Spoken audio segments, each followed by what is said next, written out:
I came back from a trip to the United States a little bit over a week ago, and I really feel like I need to talk about it. As a European, or Dutchie more specifically, I have been culture shocked. Literally culture shocked multiple times, and I just need to talk about it. So if you're new here, hi, my name is Kimberley. Welcome to the Never Not Thinking podcast. I'm so happy you're here. For the people that are watching the podcast on YouTube or Spotify, you might notice that I'm in kind of a different spot than usual.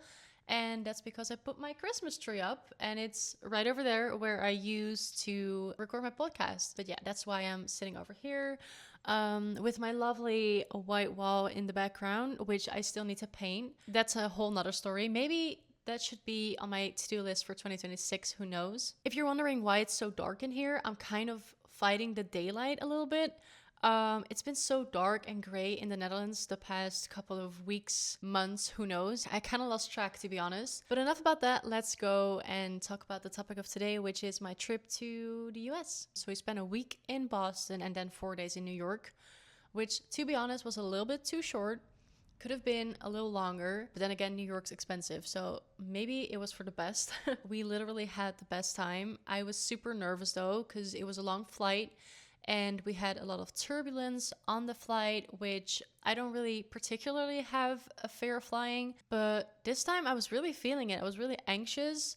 I got all up in my head about what could go wrong. And I don't really know why. Maybe it's because it was just a long flight, but I've been on long flights before, so I don't think that was the issue per se. Maybe it's because it was like a really big plane. So it had like 3 seats and then 3 seats in the middle, and then 3 seats again. So it was a really big plane. I've never been on such a big plane before, I think. So we arrived in Boston around 6 o'clock, like 6 p.m. And we were literally the last ones going off the plane, which is kind of funny. That never happened to me before. The flight attendants were literally waiting on us to get out of the plane. But that's because we were like all the way in the back. We had like the last seats on the plane. And we were like, okay, fun, right? Because when we're gonna land, they're gonna open up both ends of the plane and we're gonna be out in the sec. So that didn't happen. They only opened up the front end. So we had to wait for everyone to get out, and then we were literally the last ones. We got out of the plane. We went to the like border security part of the airport, and we had this woman who was like really intimidating, asking us a bunch of questions, which I was kind of prepared for.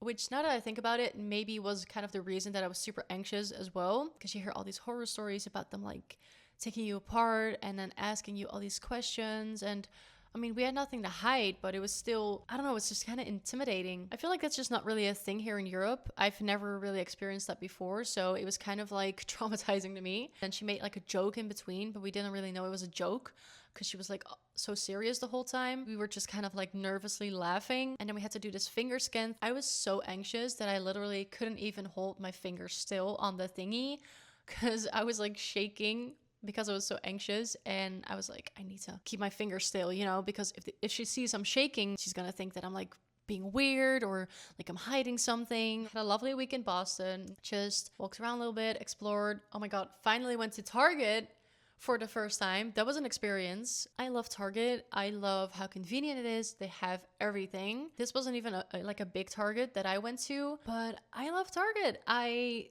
do think it's kind of concerning the amount of over-consumerism that you can find in Target. I have this picture of Wicked for Good themed cleaning supplies. Literally, they were selling like brooms or whatever, mops with like the Wicked for Good like packaging. I just remember thinking, this is so weird. You would never see this in the Netherlands. About Wicked for Good, by the way, oh my god, guys, I have literally been obsessed.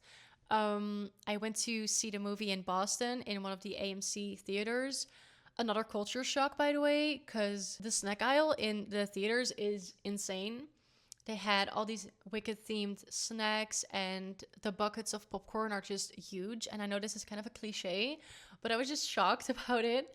The butter machine, also a culture shock. You can just like add butter to your popcorn. The movie was so good. If you haven't seen it yet, go watch it. I cried multiple times during the movie, and I kind of want to see it again. The first day that we were in New York, like literally walked out of my hotel, walked past Madison Square Garden, and there was a pop-up store. Maybe it's still there, I don't know.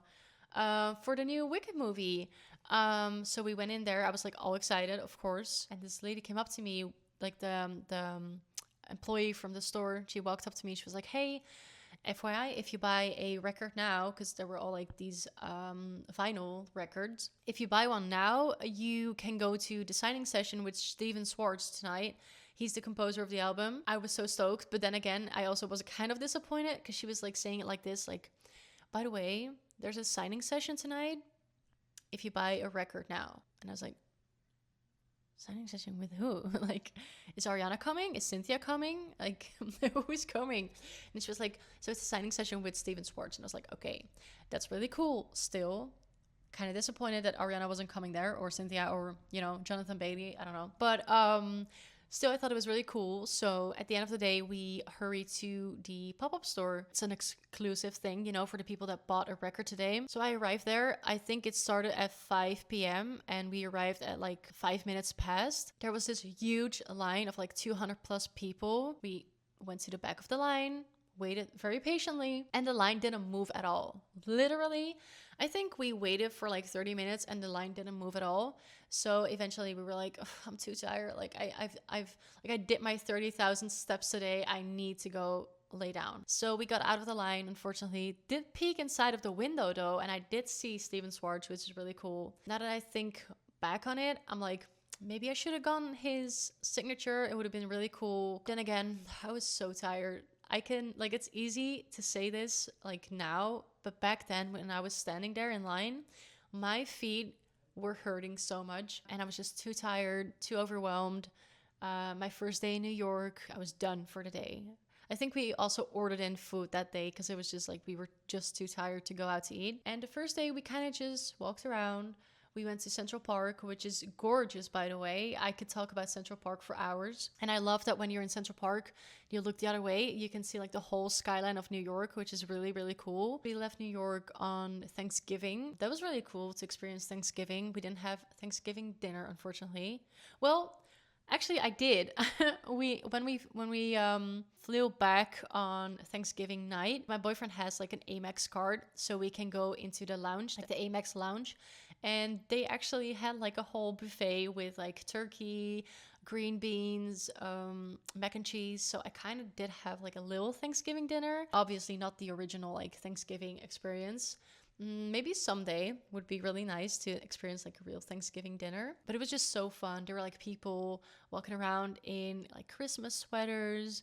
There was this one guy that I saw in McDonald's that was like literally wearing like a turkey on his head. And yeah, I just feel like Thanksgiving is such a big thing in America, and I kind of feel sad that we don't have it here. I feel like it's such a nice holiday where you're just like having dinner with friends and family and, you know, giving thanks. I feel like it's a really beautiful holiday and we don't have it, unfortunately. I am literally fighting the daylight. I feel like it's so dark in here. I hope when I'm editing this and look at the footage, it's not gonna be too dark. You know, guys, I'm trying hard, okay?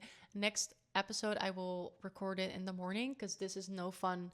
Literally, it's 4:30 p.m. right now. Are you kidding me? It is so dark. It looks like it's like 9 p.m. Anyways, love summertime. I need summertime back. Another thing that I noticed that was like a big culture shock to me is how nice American people are. I feel like a lot of people think that they're kind of like, you know, that it's fake. Maybe it is. I don't know. I feel like they were like genuinely all very, very nice compared to the Netherlands. I feel like Dutch people are really nice. We're just really, really honest. So if someone will ask us, how do you like this sweater on me? We will be so honest. Like, I'm not talking about myself, but like most Dutch people are gonna be like, I don't really like it. I don't think it suits you. And the color isn't really your color. But hey, if you like it, then, you know.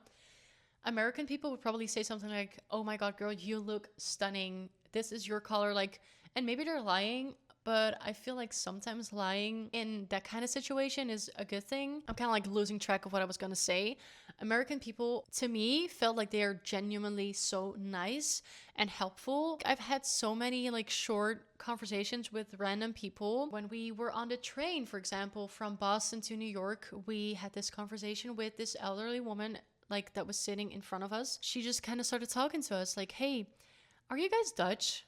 And we were like, yeah, how do you know?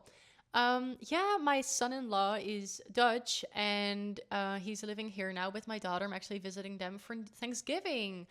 I feel like Dutch people are so nice. La di la la. Like she was like having this whole conversation with us based on the fact that she heard us talking Dutch. Those short little conversations you have with strangers on a day-to-day basis, they can make your day and like probably make their day too. When she started this conversation with us, I felt kind of bad because it was like after sitting across from her for like an hour saying nothing because, you know, I'm just not used to that. When I'm sitting across a Dutch person, they don't really like it when I would speak to them. Dutch people just kind of keep to themselves. She was so nice and we had this whole conversation. I was like taking some pictures with my camera, and this other girl that was sitting next to us, she randomly asked us, oh my god, can you take a picture for me too? And I was like, yeah, sure, of course I can take a picture for you. We started talking, and then it was like, I don't know, it's kind of like in the movies where like everybody's just like talking to each other and like it was just all good vibes. We should do this too. Like we should do this more often in the Netherlands because I feel like a lot of people want to talk to each other, but it's kind of like rooted in our ways that we don't. We don't just approach strangers. We don't talk to them. Kind of keep to ourselves. And I think that's such a shame because like when you talk to random people, you learn so much more about people and the world around you. It kind of broadens your perspective of, you know, what people are like and what other people go through, and it just felt really nice to me. This is getting way too deep. This is like, I need to stop. This is getting way too deep. But I feel like that was like a culture shock to me and I needed to address it. I love this about American people. I'm going to be talking about a cliche now. And I know you guys don't want to hear it, but the food portions, the drink portions, they are crazy. I ordered a lasagna and the lasagna was so big. It was literally like 2 portions. So I only ate half of it. Wait, I feel like my laptop screen is like really, really bright and you have this like weird like shadow or light on my face. Let me just turn it down a little bit. They will box things. So that means like, it's kind of like, I feel like we call that a doggy bag in the Netherlands. I'm not really sure. And we also don't really do that often. I feel like it's kind of weird if you ask that in the Netherlands to get it boxed.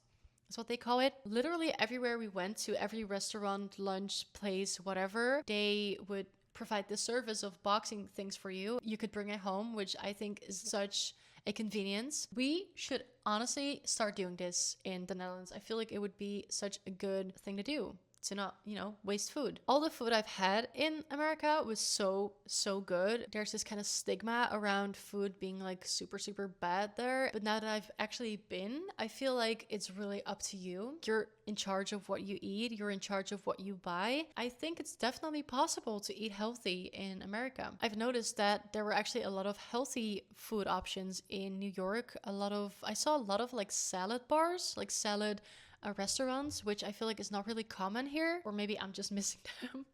Maybe I'm just like going straight to the burger places here. You know, I love a good burger, but I feel like there were a lot of salad bars. They were actually really good too. We actually ordered in from a place where they sold these bowls and you could fill them up with whatever you liked. I think I had like caramelized Brussels sprouts in there, some like nicely seasoned chicken, and like a bunch of other stuff. I don't really remember. I'm not gonna lie, you guys, I am really missing takeout.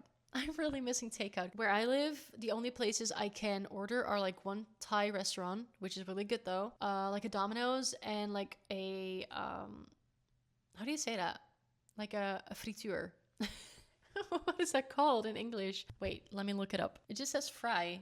A fry place. I'm really confused now. Is this not a thing in America? I don't think so. Just like a place where you can get fries and snacks, right? That's called a frituur. Anyways, getting off topic, I would love to have so many takeout places to choose from. Obviously, I did live in the city 2 years back and I had all these options, and now that I've been to New York again, I'm really missing it. I'm really missing all my options. Oh, I also forgot to like mention that I totally forgot to mention, like, I'm just like, oh my God, we were in New York. and like didn't disclose the part of New York we were in. So like our hotel was located in Chelsea in Manhattan. So we actually just stayed in Manhattan the whole trip. We did go to the Brooklyn Bridge. So we did enter Brooklyn territory. So we started from the Manhattan side of the bridge and walked all the way to the Brooklyn part of the bridge, and then we took the subway back. So I didn't really see much of Brooklyn. Then again, we only had 4 days, so we didn't even see the whole of Manhattan. I don't think it's possible to see the whole of New York in maybe 2 weeks time. I told Dylan this when we were walking there. You couldn't even see the whole of New York if you lived there for a year, I feel like. New York is such a big place. I'm talking about New York City, by the way, not New York as a state, because that's like a whole different story. New York City is such a big city. So using the train was definitely convenient because you could see a lot more places in a lot less time. I really liked my trip. I really liked the people there. I liked the food. I loved the how big everything was. I felt like such a small human in a big world. And I would definitely visit again. I didn't do any shopping, by the way, guys. I didn't do any shopping in New York. I feel like every time I go to a big city, I just end up shopping. Then obviously you're gonna have a great trip because you're buying all these fun stuff and you're like exploring the city as you go. But I didn't really go shopping this time, and I still had the best time. It says a lot, I think, about New York. And I would definitely go back. Like I said, maybe to go shopping, who knows? So that kind of concludes my trip to the US. So I turned on the lights a little bit for this last part because literally it's dark outside. It is 5 p.m. guys. It is crazy. Anyways, thank you so much for watching or listening or both to the podcast. It's been a pleasure. Let me know in the comments if you've ever been to the US or maybe you live in the US and what your thoughts are on the United States of America. Don't forget to subscribe if you're listening on or like you're watching on YouTube. You can also subscribe on Spotify and Apple Podcasts, or you can leave a review. That would be amazing. It would really help the podcast. And like I said, don't be shy and comment because I would love to interact with you guys. I would love to know what you think about the podcast. And without further ado, I guess I will talk to you next week. See you then. Bye.